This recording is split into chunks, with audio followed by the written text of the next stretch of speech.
Hi അസ്സാം വലൈക്കും, welcome back ചപ്പീസ് kitchen.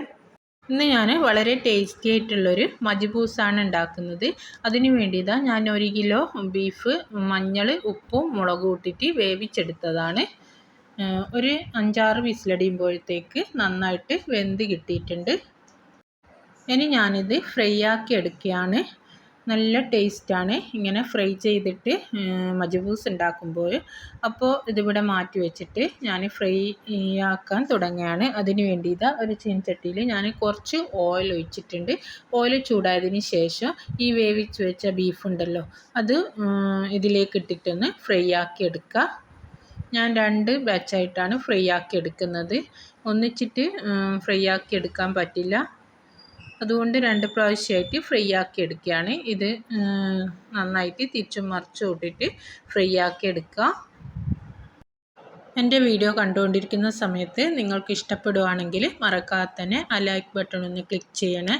Channel ഇതുവരെ സബ്സ്ക്രൈബ് ചെയ്യാത്തവരുണ്ടെങ്കിൽ ഒന്ന് സബ്സ്ക്രൈബ് ചെയ്ത് സപ്പോർട്ടും കൂടി ചെയ്യുക.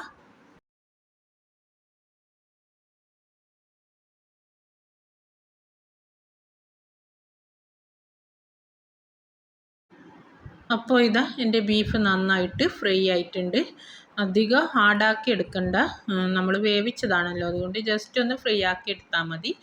അപ്പോൾ ഇത് ഞാൻ പ്ലേറ്റിലേക്ക് മാറ്റിയിട്ട് ബാക്കി ഫുള്ളും ഞാൻ ഫ്രൈ ആക്കി എടുത്തിട്ടുണ്ട്. എന്നിട്ട് ഇത് റൈസ് റെഡിയാക്കാനായിട്ട് ഞാനൊരു പാത്രം വെച്ചിട്ട് പാത്രം ചൂടായതിന് ശേഷം ഞാൻ ഈ ഫ്രൈ ആക്കിയ എണ്ണ ഉണ്ടല്ലോ അത് ഫുള്ളും ഈ പാത്രത്തിലേക്ക് ഒഴിച്ചു കൊടുത്തിട്ടുണ്ട്.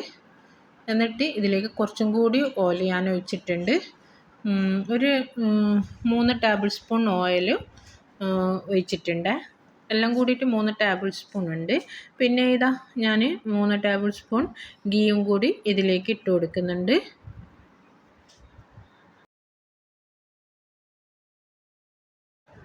ഈ എണ്ണയൊന്ന് ചൂടായതിന് ശേഷം ഇതിലേക്ക് ഒരു സവാള നേരിയതായിട്ട് കട്ട് ചെയ്തതാണിത്. അത് ഇതിലേക്ക് ഇട്ടിട്ടൊന്ന് നന്നായിട്ടൊന്ന് ചൂടാക്കി എടുക്കുക.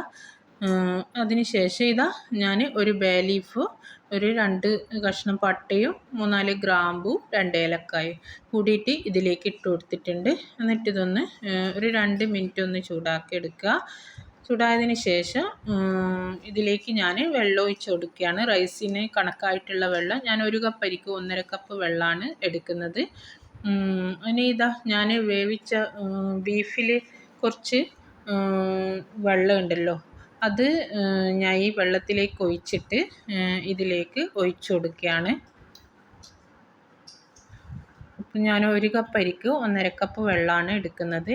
ഞാൻ 1 കിലോ അരി കൊണ്ടാണ് ചോറുണ്ടാക്കുന്നത്. അപ്പോൾ ഞാൻ ഒരു മാഗി ക്യൂബ് എടുത്തിട്ടുണ്ട്. ഒരു പാക്കറ്റ്, അതിൽ 2 എണ്ണം ഉണ്ടാവുമല്ലോ, അത് ഫുള്ളും ഇതിലേക്ക് ഞാൻ പൊടിച്ചിട്ട് ഇട്ട് കൊടുത്തിട്ടുണ്ട്. എന്നിട്ട് ഉപ്പ് ചെക്ക് ചെയ്ത് നോക്കിയിട്ട് ആവശ്യത്തിന് ഉപ്പും കൂടി ചേർത്ത് കൊടുക്കുക. മാഗി ക്യൂബിൽ ഉപ്പ് ഉണ്ടാവുമല്ലോ, അതുകൊണ്ട് നോക്കിയിട്ടാണ് ഉപ്പ് ചേർത്ത് കൊടുക്കേണ്ടത്. അപ്പോൾ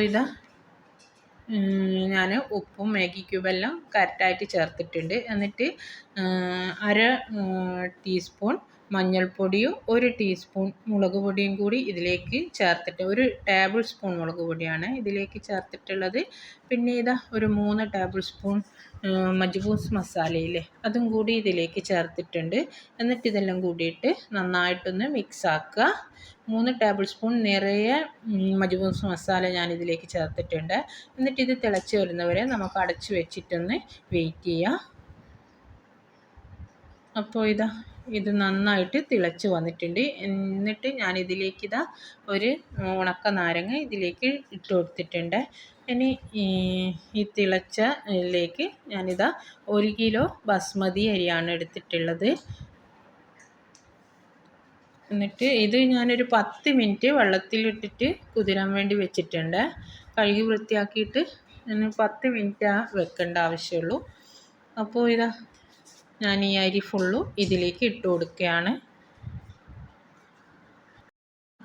ഈ മജ്ബൂസ് നേരിയ അരി കൊണ്ടും ഉണ്ടാക്കും, പക്ഷേ ഞാനിപ്പോൾ ബസ്മതി അരി കൊണ്ടാണ് ഉണ്ടാക്കുന്നത്. നല്ല ടേസ്റ്റാണ് ഇങ്ങനെ ഉണ്ടാക്കിയാൽ ഇതുവരെ ട്രൈ ചെയ്യാത്തവരുണ്ടെങ്കിൽ ഒന്ന് ട്രൈ ചെയ്ത് നോക്കുക. എന്നിട്ട് അഭിപ്രായങ്ങളും നിർദ്ദേശങ്ങളൊക്കെ കമൻറ്റ് ബോക്സിൽ അറിയിക്കുക. അപ്പോൾ അരി ഫുള്ളായിട്ടും ഞാനിതാ ഇതിലേക്ക് ചേർത്തിട്ടുണ്ട്. എന്നിട്ട് ഇതെല്ലാം കൂടിയിട്ട് നന്നായിട്ടൊന്ന് മിക്സാക്കിയതിന് ശേഷം ഇത് അടച്ചു വെച്ചിട്ട് ഈ വെള്ളം ഒന്ന് വറ്റി വരുന്നത് വരെ നമുക്കൊന്ന് അടച്ചു വെച്ചിട്ട് കുക്ക് ചെയ്യാം. ഹൈ ഫ്ലെയിമിൽ തന്നെ വെച്ച് കൊടുക്കുക. അപ്പോൾ ഇതാ വെള്ളം വറ്റി വന്നിട്ടുണ്ട്. ഇനി ഇത് ഒന്ന് മിക്സാക്കിയതിന് ശേഷം ലോ ഫ്ലെയിമിൽ ഇട്ടിട്ട് നമുക്ക് വേവിച്ചെടുക്കാം. വെള്ളം വറ്റി വന്നാൽ ലോ ഫ്ലെയിമിൽ ഇട്ട് കൊടുക്കുക. അപ്പോൾ ഇതാ എന്നോട് ബീഫ് ഇടുന്നത് കാണിക്കാൻ വിട്ടുപോയതാണ്. ഞാൻ ഈ ഫ്രൈ ആക്കിയ ബീഫ് ഉണ്ടല്ലോ, ഈ റൈസിൻ്റെ മേലെ ഫുള്ളായിട്ടും വെച്ച് കൊടുത്തിട്ടുണ്ട്. ചോറൊന്ന് വെന്ത് വരാനായപ്പോഴാണ് ഞാൻ ഈ ഫ്രൈ ആക്കിയ ബീഫ് ഇതിൻ്റെ മേലെ ഇട്ട് കൊടുത്തത്. അതിൻ്റെ ഫ്ലേവർ ഇതിൽ നന്നായിട്ട് കിട്ടും ഇങ്ങനെ വെച്ച് കൊടുത്താൽ. അപ്പോൾ ഇതാ ബീഫ് ഇട്ടിട്ട് ഒരു 2-3 മിനിറ്റ് കഴിഞ്ഞതിന് ശേഷം തന്നെ ചോറ് നന്നായിട്ട് വെന്ത് വന്നിട്ടുണ്ട്. ഇനി ഇത് ഫുള്ളായിട്ടും ഞാനിങ്ങനെ ഒന്ന് മറിച്ചിട്ട് കൊടുക്കുകയാണ്. അപ്പോൾ എൻ്റെ റൈസ് റെഡി ആയിട്ടുണ്ട്. നല്ല ടേസ്റ്റാണ്. നിങ്ങൾ ഇതുവരെ ട്രൈ ചെയ്തിട്ടില്ലെങ്കിൽ ഒന്ന് ട്രൈ ചെയ്ത് നോക്കണേ. എന്നിട്ട് അഭിപ്രായങ്ങളൊക്കെ അറിയിക്കുക. എന്നിട്ട് കുറച്ച് മല്ലിയിലയും കൂടി ഞാനിതിൻ്റെ മേലെ ഒന്ന് വിതറി കൊടുത്തിട്ടുണ്ട്. എന്നിട്ട് ഒന്നും കൂടി ഒന്ന് മിക്സാക്കുക. അധികം മിക്സാക്കി കളിക്കണ്ട, അന്നേരം റൈസ് പൊട്ടിപ്പോവും. അപ്പോൾ ഞാൻ ഫ്ലെയിം ഓഫ് ചെയ്തിട്ടുണ്ട്. എന്നിട്ട് ഇതൊരു സെർവിങ് പ്ലേറ്റിലേക്ക് മാറ്റാണ്. നല്ല ടേസ്റ്റ് ഉണ്ട്. ഈ ബസ്മതി റൈസിനെ കൊണ്ട് തന്നെ ഉണ്ടാക്കുക, നല്ല ടേസ്റ്റാണ്. ഇങ്ങനെ ബീഫ് ഫ്രൈ ആക്കിയിട്ടല്ലോ മജ്ബൂസ് ഉണ്ടാക്കുമ്പോൾ നല്ല ടേസ്റ്റാണ്. ഇങ്ങനെ ഫ്രൈ ആക്കാണ്ട് ഉണ്ടാക്കും, പക്ഷേങ്കിൽ ഇങ്ങനെ ഫ്രൈ ചെയ്തിട്ട് ഉണ്ടാക്കുമ്പോഴാണ് കൂടുതൽ ടേസ്റ്റ് ഉണ്ടാവുക. അപ്പോൾ എൻ്റെ വീഡിയോ ഇഷ്ടമായെങ്കിൽ ലൈക്ക് ചെയ്യുക, ഷെയർ ചെയ്യുക, സബ്സ്ക്രൈബ് ചെയ്യുക. അപ്പോൾ ഇൻഷാ അല്ലാഹ് വീണ്ടും കാണാം. അസ്സലാമു അലൈക്കും. ബൈ.